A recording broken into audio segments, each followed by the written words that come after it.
What's up, guys? Welcome back to another video. Hope you're doing well today. So I messaged Hurren recently because I needed a little bit of help with a project that I'm working on the track building side of things again. I feel like I've got a little bit of an itch for it now and just building tracks in general. So I'm at it again for another one. But it kind of got my brain thinking. It was like, when was the last time that I played the Hurren compound? So this is the first ever paid track in MX Bikes. It's got an asterisk around it because the very first one was round one of the 2022 aerial season created by Stone Rider. I think there was 2 or 3 rounds that came out before this. However, this is the first, I guess, like fully custom fantasy track.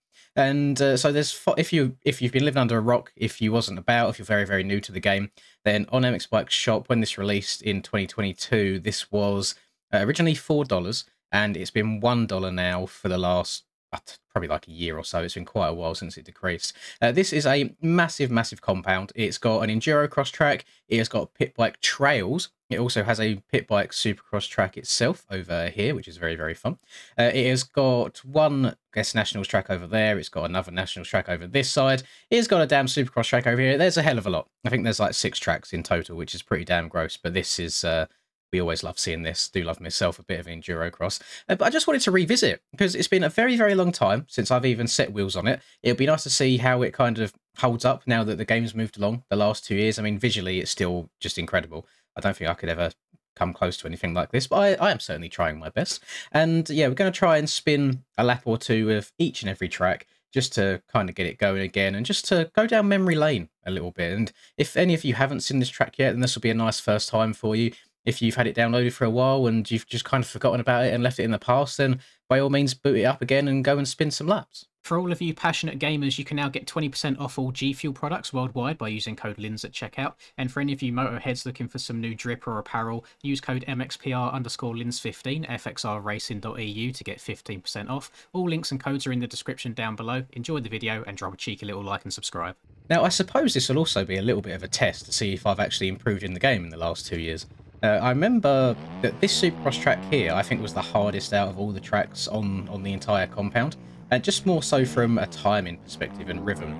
But I do consider myself these days to be a bit of a Supercross specialist, so we'll see what we can do. And we'll hit a little yeet, triple our way into this corner. It's going to be interesting to see how much this I remember as well, or how much has just been lost to the sands of time. But I've got a really bad memory in general. Like, if you ask me what I had for dinner 2 days ago, genuinely couldn't tell you. But we'll see how the track goes. We'll do a lap or two of each and every track. I might pass on the pit bike trails.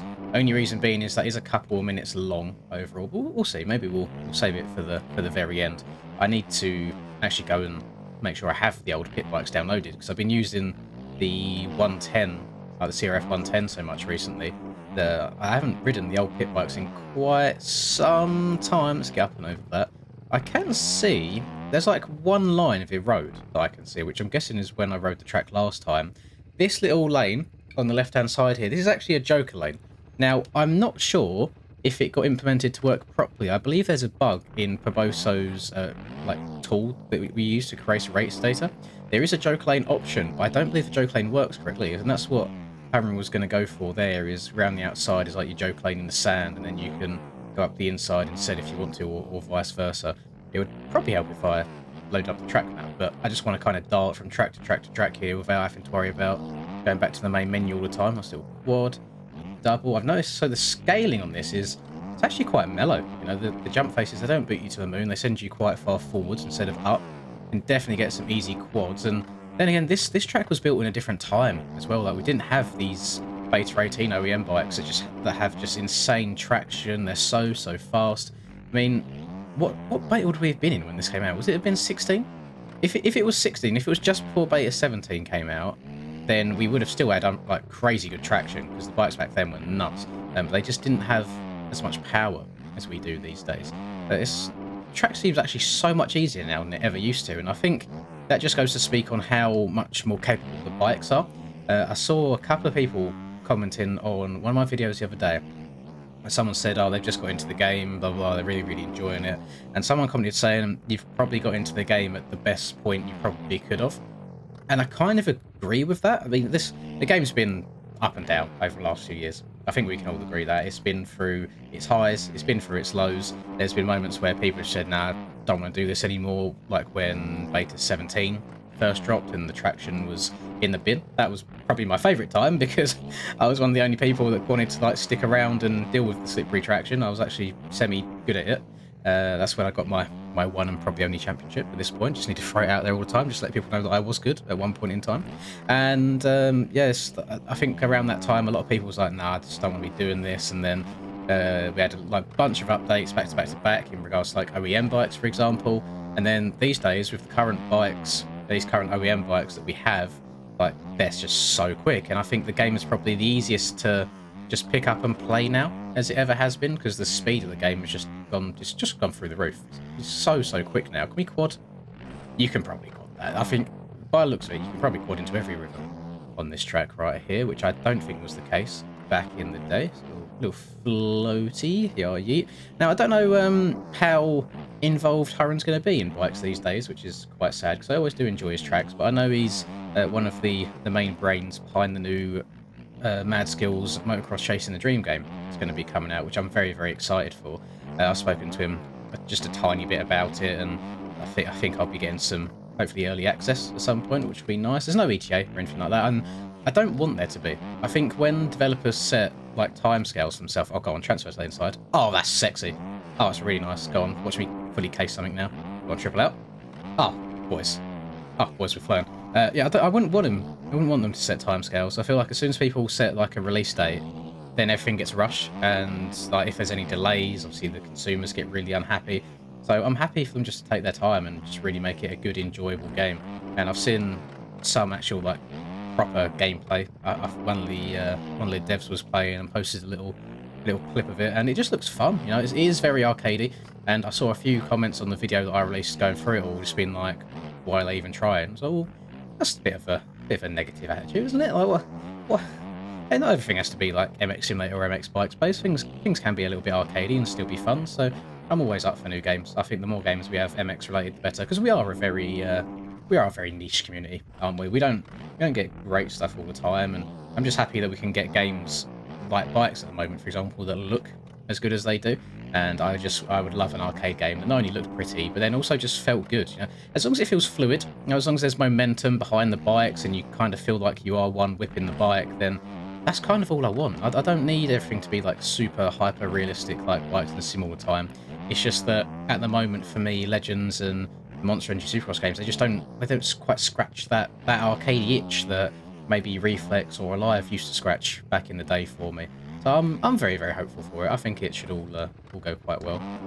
We're going to do these a little bit out of order, I think. So we're going to just do like 2 or 3 laps around this Enduro cross track. It's not difficult by any means. I mean, the only time it has been difficult, I did do a Maxi Road video on it at one point, and that was brutal. I'd come up into some of these tyres or log sections and the bike would just implode on itself. Like, it would be disgusting.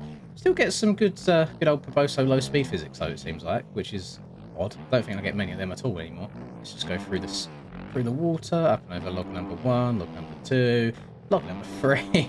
Now, I was looking at the logistics of making an enduro track, and because I wouldn't want to use like the objects that are kind of in the game already, because they don't ride well at all. What a lot of people seem to do when they make enduro these days is when it comes to logs and stuff, there's actually like a secondary height map that you can't see, which is just another drama all in itself that you need to try and learn. But yeah, there's a second height map that you can't see, which is what you're actually riding on, and the log is just for visual purposes, to make it look like and feel like you're riding on the log, but without giving you weird, funky traction or physics every time you hit one. So that's a bridge to cross at some point, but I'm quite enjoying that. At the moment, I've got templates, so I've got a template for Supercross that I'm happy with in terms of its scaling, and in Photoshop, to be fair, once you have a jump template sorted, you can bang out height maps left, right, and centre. It's not hard to do at all. Your brain is the only limiting factor. As long as you can keep being creative and come up with tracks, you're good to go. Things that make life even easier for you is if you're replicating a track and you have a track map, you can literally load that track map into Photoshop and just like piece together like your template on top of it. Like, it's already there for you laid out. You just have to fit the pieces together. So it doesn't take long at all to build a height map anymore. The thing that I'm not great at, which I need a lot of extra help and effort to go into, is just the visual side of things when it comes to, well, firstly getting the textures looking as good as they can, then masking said textures and adding norms and spec maps to get it all looking like as 3D and reflection-y-ish as possible. Like, it's difficult to do. It's a very fine line sometimes. You can make the most minor change and it will completely mess everything up. But I'm trying. I am trying, and luckily, once you when you get talking to some of the big boys in the scene, in terms of people that have been doing it for a very, very long time, you get to pick up all these little tips and tricks, and people will help you. And I've got a little bit of a cheat sheet at the moment anyway in terms of texturing. But I'm getting there. I'm getting there. I do enjoy it. Part of me wants to like build a series. It's just the time that goes into it, you know. I'm really, really bad. I procrastinate things quite a lot. I put things off until the very last minute and then rush at the end to get it done. But then at the same time, I get really hyper-fixated on one task at a time. So I'll put something off really, really important that he's doing for something that doesn't matter at all. So like, I can stay up until 5 AM, completely ruin my sleep schedule for building a track behind the scenes. But then I maybe don't have a video recorded for the next day, and it's just like, well, get your priorities right, get your videos done first, and then you can sit there for as long as you want and do your track building to your heart's content. And yeah, I'm a bit of a goober in that regard sometimes, but my brain no work, my brain no function properly. Right, this is the main outdoors track now, the main nationals track. There is another one, but it's more of like a fun, floaty vibe. This one is more, I guess, a bit more difficult, a little bit more intense. You have to be quite precise with your jump landings. It's still very, very quick. It's very wide open. I'm going to try my best. I imagine there'll probably be a few over jumps, a few cases. We'll see how it goes. I don't think this jump is particularly long. It just sends you quite high. That was actually perfect. Please do it again. Oh, look how... Oh, it's just so floaty. Try and get on the brakes. Hug the inside. Oh, through the bales. Love that. And your yeet up and over. Let's try inside here. I think because of like how far the game's come since the track release as well, I think a lot more lines will be viable these days than they were back in the day.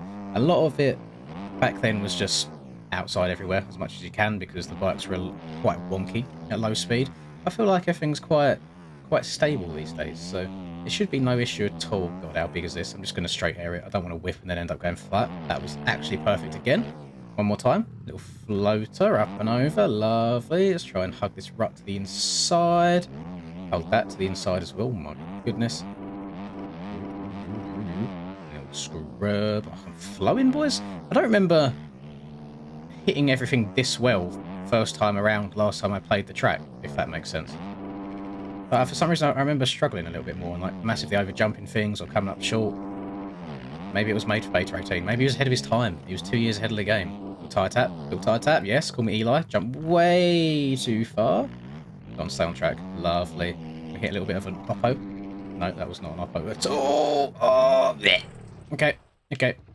Yeah, used all my talent up in the first half lap. That's the finish line there. I don't remember the finish line being there. For some reason, I thought it was just a completely different part of the track. That's a lap. Oh, I thought the track was longer. I don't know why. I thought it just spiraled for a lot further than that. I guess I'm getting... That's what time does, you know. Time does affect your memory in ways that you didn't know. Things that you believe to be true may not actually be. You're just misremembering them. Let's go up and over this. Yeah, I do think... Like, so the track is very fast, very flowy. But I also think it's a very easy track to like override a little bit. You can definitely try and go too fast and tuck the front end on one of the ruts or one of the bumps. If you do, like, just chill out a little bit. Just find a little bit of flow. It looks pretty damn good. What's that? Hurron MX Summit? Does that say Dairy Farms? It says something Farms. It does say it's Dairy Farms. Look at me. Ah, love that. I've definitely read that earlier at some point, and it's just stayed in my brain. I'm recalling it right now. It's a little triple round the corner. Channel in a freestyle. Hit a cheeky little backflip. Ladder. Yes. Another one for the fans. Oh god, the rotation's not there. The rotation's not there. Let's get up on the pegs off the back of the bike. Try and stay super low. Jump into the outside. Still up on the pegs. No need to sit down. Let's try one of the inside ruts here. I always rail the outside. Go whoop. Tiny little C. Because it's not the biggest double in the world out the corner. So there's not really any need to go around the outside. Okay, so that tabletop for the second lap in a row. Let's get our wheelies going on. Oh, I couldn't keep it up in the air that time. Let's slow down.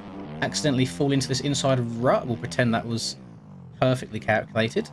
We'll whip a tail. Don't want to crash in the same place 2 laps in a row. We try and learn from our mistakes. Completely blew that rut though. That was a bad mistake. And then Tarsener coming up short on the finish line again.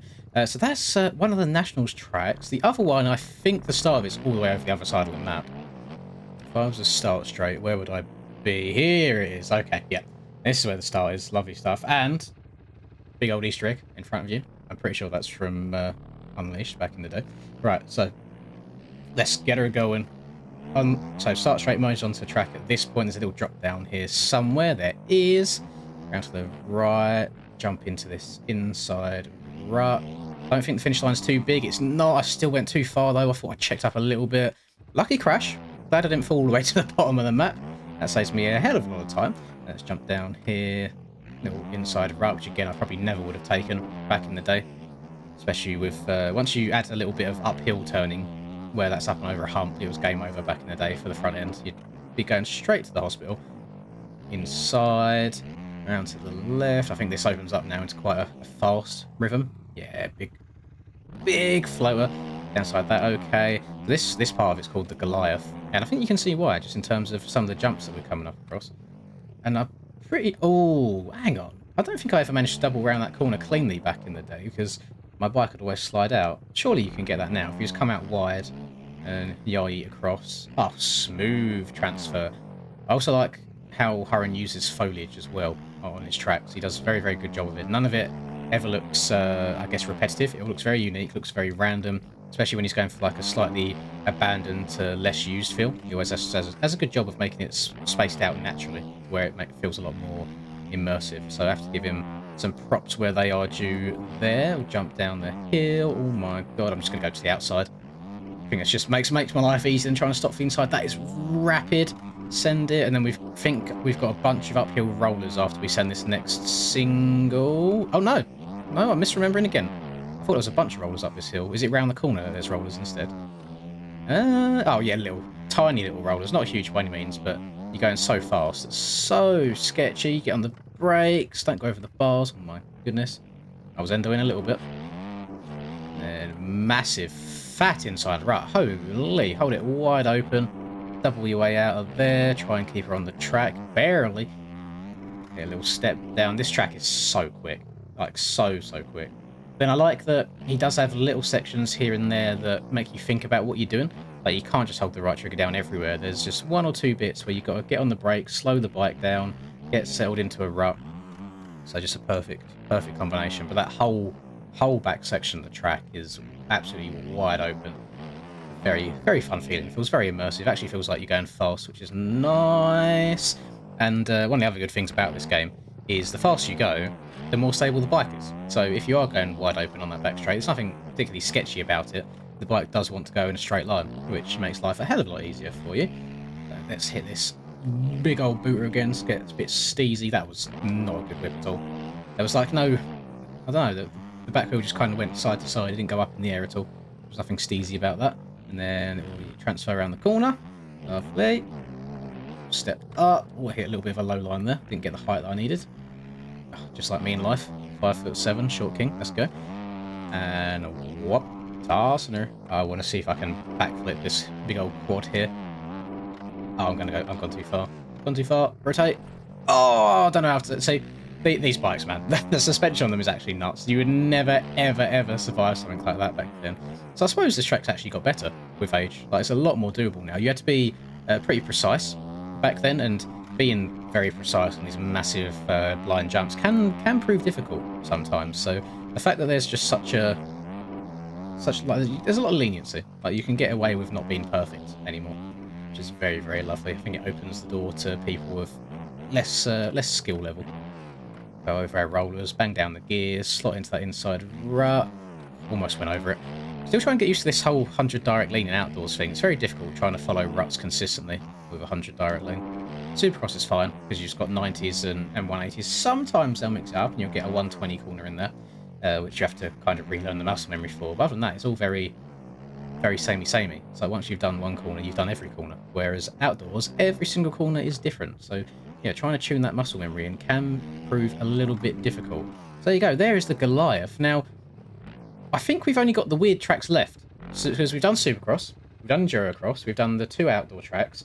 So then we've just got the pit bike related stuff next. So now what I am going to do to give myself the best chance possible of making this this pit bike enjoyable is I'm increasing that swing arm to the max. I'm guessing I've got something downloaded incorrectly on these bikes, because if I look at it, the wheels are just there. They're pretty boofed. But anyway, these are the slow pit bikes. So these are not fast ones at all. You can see we're even running stock Barbosso gear, for crying out loud. But yeah, this is what these tracks were made for. Is the slower ones. You can get the faster two-stroke ones, but you'll just be massively over jumping everything. So this is where this track starts. Well, I think that's where two tracks start, actually. You can drop down here to come and do our Supercross track, or you can go straight ahead and do the trails. Now, last time I played this, I think I got a little bit confused, because there's kind of a loop that goes back on itself. So we go, oh, not the best start, really, is it? There's a bit of a loop that goes back on itself. I forget how twitchy these bikes are, man. They're so difficult. Oh my god. They're just super, super sensitive, especially with the old 100 direct lean going on. Then we step down here, have a little double around the corner, and then we're kind of back to where we were again. And it's like, where exactly do you go is the question. And then I think the other alternative is, you can see he's built a line through here, which kind of lets you switch over. And then we'll go all the way around. Yeah, yeet, hit the jump over again. And then we've got our little switch back, and our little double section here. So this is more mess about fun time. Oh my goodness. And then all the way around. We go around the tree at the bottom, hit a little skirt. Oh. God, yeah. This is actually really, really difficult. I'm having to be so tentative on the buttons. Oh my good. I'm having to be so gentle on the buttons, or I'm just going to crash. Oh my god, I don't remember it being this hard. I suppose what I said earlier is true. Like, the faster you go on this game, the easier it is. And because we're barely moving anywhere on these bikes, they're actually really, really difficult to use. But I will say this. I do think we need more pit bike tracks. I know that's what I was meant to be working on originally. I think I've definitely gone way over top with the scaling that I was working on before, because these bikes would never, ever, ever be able to get over them jumps. But then I suppose I was building it for a big board 110 rather than a 50cc, so that's to be expected. But who knows, whenever the new OEM pit bikes come out that are meant to be being worked on, we'll kind of go back to the drawing board. We'll rescale things up from that point and see how it goes. And I think it should be good fun. Again, some pit bike races on the go. Bring back those MXOS ATV Untamed days when pit bikes were so fun in that game. It's just like hang your cheeks off the back of the seat and just wheelie everything as quickly as you can, and job's good. We need a little bit more arcadiness in the game, or just something different, you know, because I think this game has got very serious over the last year. You know, people spend a hell of a lot of time playing the game. There's teams out there, for example, that require players to have X amount of hours in every 2 weeks, like 80 hours in 2 weeks, which is insane to me. I'd definitely just be leaving my PC on overnight and let it rack up the hours and just lie. But yeah, I can't do that anymore. I still like bringing the joy to bikes and trying to have fun with it. So more, please, more fun. And you know what? Since we've made it this far, we're about, how far are we? We're over 20 minutes into the video at this point. Let's just give it a go. Let's give the pit bike trail a little bit of a go. See how long it takes us. We'll ride our way around. I'm pretty sure it's made for these ones and not the two-stroke bikes. I remember there being 1 or 2 biggish jumps around here, but I'm hoping that we have enough momentum to kind of get our way up and over stuff. Let's go round to the left. I like that he's given us these little blue service markers so we know where we're going. Up and over. Well, I didn't know you could change the colour of those, though. I know that these markers are part of a pack somewhere. I did not know that you could change the colour. I didn't know if there was PSDs or anything. I don't know if he's done some magic or if he's just made his own ones from scratch. God, I wish I could use Blender, man. It'd probably be so easy to model something as simple as a track marker like that, and I just can't. I need to YouTube some Blender 101, because making custom stuff for your tracks is so much easier than trying to scour the internet for hours trying to find the perfect thing. Then finding the perfect thing, realising, oh, actually, this is way too high detailed for the game and it will lag and be really poorly optimised. Or then you find it and it's like, oh, by the way, this is $30 just for this one tiny little model for your track. It's just like, bruh, what a pain in the bum. So yeah, Blender course, Blender 101, give me, please. Oh, I think this is another little, yeah, it is. Send it. Oh god, that was close.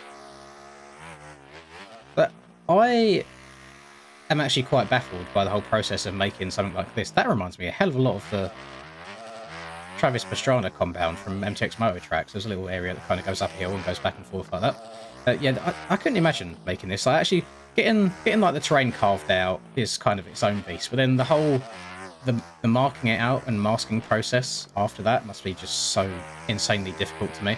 But that is why these people are a level above, and that's why their work should be cherished and not taken for granted. And I know we're quite deep into this video. I know there's probably like 2% of people that watch this deep in. But in regards to the thing that I see over and over again recently about paid tracks, is people are like, I don't want to pay for tracks, which is absolutely fine. One thing that I think people have a misconception of is that these tracks would still be about if they couldn't be paid for. That's not the case. If these tracks weren't out as paid tracks, they wouldn't be out full stop, because the creators wouldn't have that motivation to make the track in the first place. So right now you have the option to either pay if you want to and play it, or don't pay if you don't want to and don't play it. But you wouldn't be able to play it anyway, because it wouldn't be out, because the track creator would have never made it in the first place, if you see what I mean. Yeah, these tracks wouldn't exist if it wasn't for the shop, I'm afraid. So you are more than entitled to not have to pay for anything in this game. You can play the hundreds and hundreds and hundreds of other tracks that are out there for free. I think there's something like 300 Supercross tracks alone when I counted before. Just go and do it. You know, let people be, let people live their lives, let people spend their money what they want to spend it on, and maybe one day we'll be able to get over this kind of ongoing argument. For some like current, like $1 for this. I know it's after the fact. I know it was $4 originally. $1 for this is actually like unreal. I'd buy it 10 times over if I had to. If I lost my PC tomorrow, if I lost my account and I had to go and buy the track again, I'd buy it. But it's really, really good fun. And I think you get hours of joy out of this. That's another thing that I've seen is like these aren't in online lobbies at all. Be the person that does it. Be the person that makes the online lobby with these tracks. You know, like we can't rely on everybody else all the time. You have to kind of do a little bit yourself. And I think a lot of time when it comes to tracks like this is if you already know the paid tracks don't get that popular in servers, you're not buying it for that anyway. You're buying it for yourself to enjoy in a solo sense. But yeah, there you go. That's my little 2 pence again towards the back end of this video. I don't actually think like there's too much left of this trail here. I mean, we are over the complete opposite side of the map where the track starts, but I feel like it... Rest in peace. Wait, is there another... Is that a separate track, or is that part of the trail that I'm right on? I mean, we'll find out in a second, won't we? That might be part of the trail that we're already on. If that's a separate bit of track, then I've completely forgotten about another track that's on this massive compound, which will make it up to like 7. Oh, no, it is part of it. I think, yeah, we're still at the standard 6. Oh, God, how's the pit bike handle? Oh, it doesn't handle it well. Oh, my God. I went into there with way, way, way too much speed. Right, let's regain. Let's get back on it. Little slalom. Don't fall off the edge of the map. That was so lucky. I also have a feeling that in terms of timing gates, he's probably added a timing gate for every single set of markers that he's got dotted down, which again is a nice little visual representation. There's no way I clear this. Oh my God. Okay, so now my handlebars have impaled my chest. Let's get going again. You see, because these bikes are so slow, you have to be quite perfect in a lot of places to get enough speed to get up and over some of these jumps. Oh, it's nice up on the pegs, you know, rather than being sat down. Feels like, oh, that's a lot more manageable. Feels a lot more nimble. Oh God, another one. Oh, yeet. Ah, come up short again. How long is this track? I don't remember it being this long last time. Dab the brake. Oh, hung up the back wheel a little bit. Little scarecrow. Asarded. Go round to the right. Oh, we're definitely getting close now. I can feel it. Feel it in my bones. Feel it in my fingers. Now I think we go to the left and there's like a little step up, I think. Jump across the track again. Downside that. Yes. Oh, I've not got enough speed here at all. Come on, it's round here somewhere. Oh my God, that looks big. Yo, yeet. Okay. I like kind of interweaving between all the other tracks. Oh, round to the roll. That was so sketchy. Very nimble though. Bike is very, very... this way, maybe, possibly, not sure. Back across. Yeah, maybe something like that. And there you go. There is a lap of every single track on the Hurren compound. Still holds up very, very well 2 years later. Always looks beautiful and a very enjoyable track for me. If you haven't been able to play this track yet before, just type in, I think it's just Hurren MX Compound, or even just on the shop, go to, I mean, I'll link it anyway, but if you go to all tracks and you go to the very, very beginning, I think it's on the first page, or it could be on the second page at this point, but it's the first full-on, like, custom fantasy track that we got on this game that was paid for, and I do think it's still worth it, 100%. So I hope you've enjoyed this video, a little trip down memory lane with yours truly. If you did, please do drop a like, subscribe to the channel if you're new, I'd greatly appreciate it, and have a lovely rest of the day, whatever you guys are up to, and I'll catch you all next time. Peace. I'm working hard, I'm sacrificing my life, I'm sacrificing my mind, I'm sacrificing my sanity, but most importantly, I'm sacrificing my time. Boy, I feel fine, I feel like I am a king. Honestly, I can't complain, even with faith that's the size of a grain of some salt, I will still move a mountain and do what I want.